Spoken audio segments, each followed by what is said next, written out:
The docking clamps hissed as my boots hit the biosphere floor of HFY 7.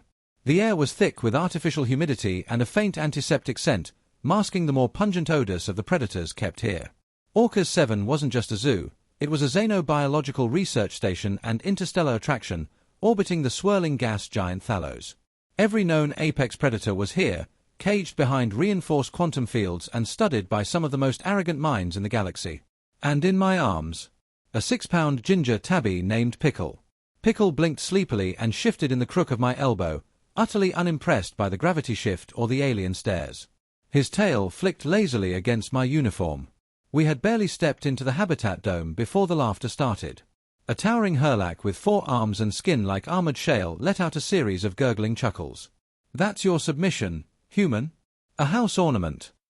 Others joined in, different tones, different languages, but the mockery was the same.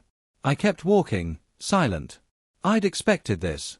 They didn't see what I saw, not yet. They didn't know what Earth's ecosystem had shaped over millennia.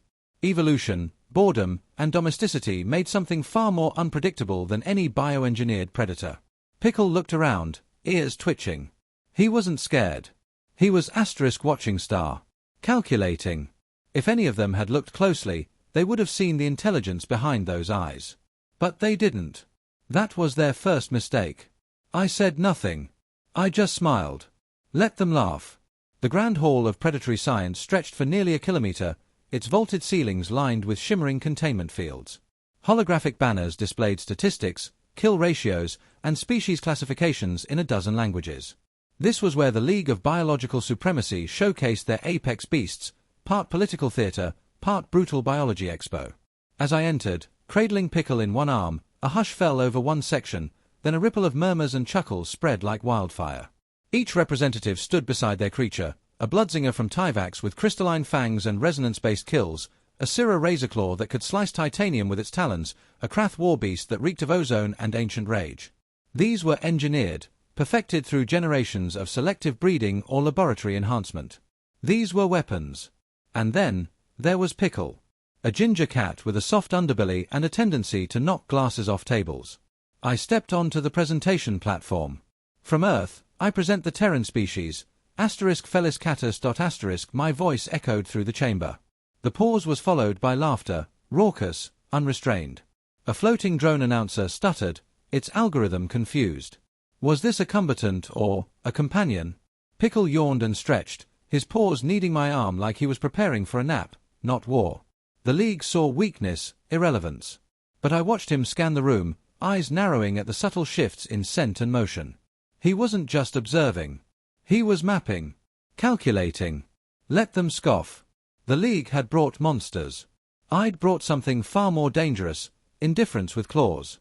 The chaos began with a power flicker, just a half-second brownout across the habitat grid, barely enough to register. But that's all it took. The poisoned Fangbeast, locked in containment chamber Delta 9, surged forward.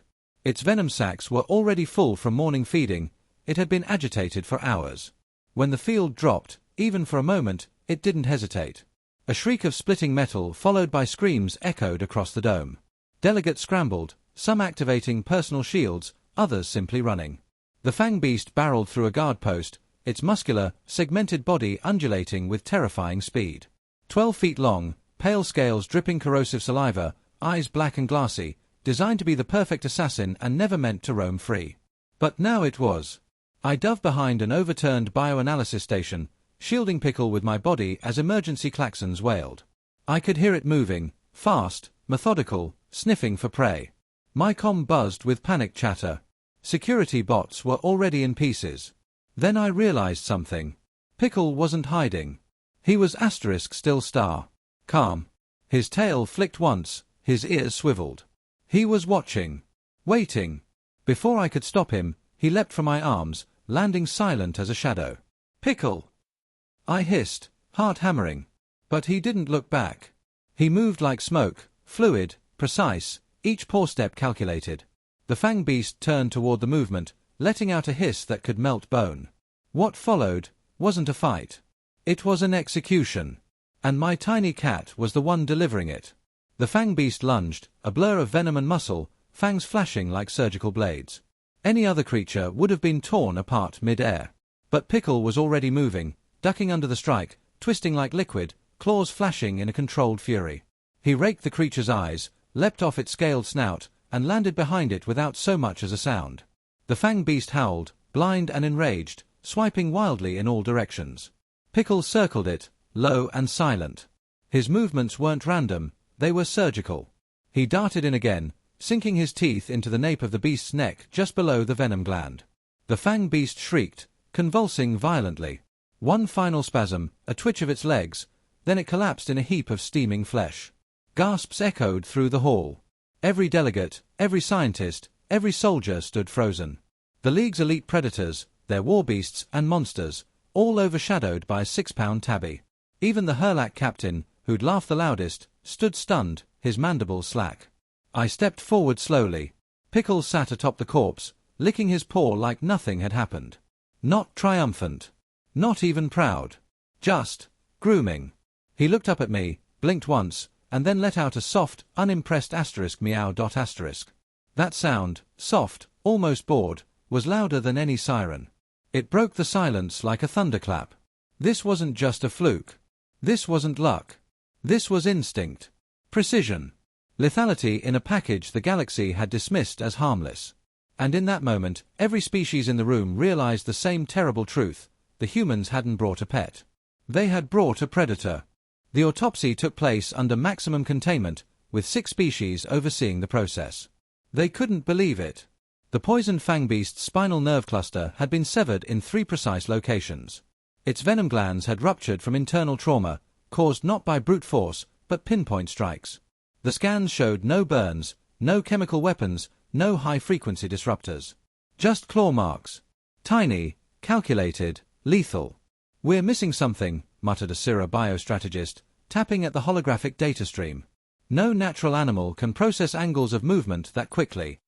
"Genetic modification?" asked a Krath enforcer. "Not a trace," said the human medical officer, arms folded. "Here's a shelter cat. No cybernetics, no enhancements. Just a standard Earth feline." They ran every test imaginable: reflex tracking, ocular analysis, cognitive puzzles. Pickle solved every maze in record time, ignored food bribes, and once stared down a sensor drone until it powered off. He wasn't aggressive. He wasn't afraid either. Just bored. Like the galaxy was a mildly interesting puzzle box he hadn't fully decided was worth his time. Speculation turned to fear. If Earth had bred such creatures casually, what else had we created? Was this a glimpse into the baseline of Terran biology? The League held emergency meetings behind sealed doors. Some argued Pickle was an outlier. Others weren't so sure. As for Pickle, he curled up on a data terminal, closed his eyes, and purred himself to sleep. In that moment, the galaxy's smartest minds were humbled by a creature who still chased laser dots for fun. The League's response came swiftly and without grace. The incident was declared a biological breach of protocol, and Earth was accused of deliberate deception. Accusations of weaponized fauna, covert evolutionary aggression, and reckless species provocation flooded the interstellar channels. Behind the formal outrage, though, was something more potent than politics: fear. For centuries, the League had operated under the belief that only engineered or apex-born species could pose a credible threat. Earth, once labeled a marginal civilization of toolmakers and soft-bodied bipeds, had shattered that illusion with a creature bred for companionship.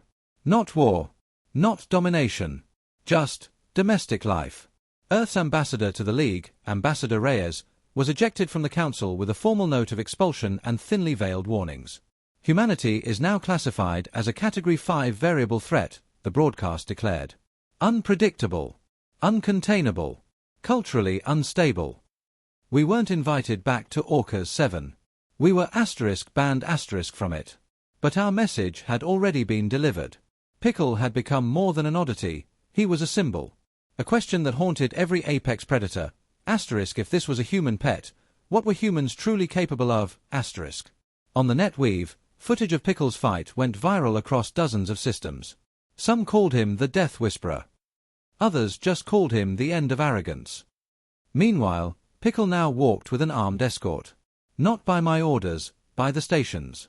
Even the security AI refused to let him roam alone. He didn't care. He just wanted his snack on time and a warm place to nap. Months passed, but the echoes of that day never faded. Orcas 7 was rebuilt, repainted, and rebranded. The Grand Hall was renamed Pickle Memorial Arena, not as a joke, but as a gesture of caution, almost reverence. Statues were commissioned. One of them, a bronze likeness of Pickle Midpounce, stood twice my height and purred when approached. Children from half the galaxy visited just to see it. Pickle was still alive, of course, healthy, smug, and more famous than any politician. News networks requested interviews. Universities wanted DNA samples. Earth refused them all. We'd learned quickly that in a galaxy obsessed with hierarchy, mystery was power. And Pickle was the most powerful mystery of all. But beneath the celebrity, something deeper had shifted. Humanity's reputation wasn't built on our weapons, or our diplomacy, or even our technology. It was built on the one thing we'd always had but no one had expected: unpredictability. Earth became known not as weak or primitive, but as dangerous in ways that defied analysis. Trade deals changed.